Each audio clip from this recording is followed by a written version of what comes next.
दिनांक 15 नोव्हेंबर 2025 रोजी भारतातील परम सुपर कम्प्युटरचे जनक, ज्येष्ठ शास्त्रज्ञ, पद्मभूषण डॉक्टर विजय भटकर सपत्नीक सोलापूर दौऱ्यावर होते.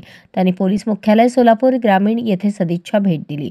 या भेटीचे औचित्य साधून अतुल कुलकर्णी, पोलीस अधीक्षक सोलापूर ग्रामीण यांच्या संकल्पनेतून पोलीस मुख्यालय सोलापूर ग्रामीण येथे नव्याने निर्माण करण्यात आलेल्या रोपवाटिका व बायोगॅस संयंत्र प्रकल्पांचे उद्घाटन ज्येष्ठ शास्त्रज्ञ, पद्मभूषण डॉक्टर विजय भटकर यांच्या हस्ते करण्यात आले. पोलीस मुख्यालय सोलापूर ग्रामीण येथे नव्याने सुरू करण्यात आलेल्या रोपवाटिकेत 150 पेक्षा जास्त विविध प्रकारच्या प्राणवायू निर्माण करणाऱ्या व औषधी वनस्पतींच्या रोपांचे संकलन करण्यात आले.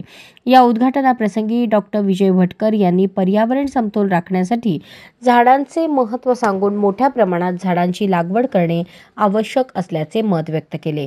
तसेच अतुल कुलकर्णी, पोलीस अधीक्षक सोलापूर ग्रामीण यांनी वृक्ष संवर्धनामध्ये हरितवारी या उपक्रमांतर्गत लावण्यात आलेल्या 1.5 लाख वृक्ष लागवड कार्याची प्रशंसा देखील केली.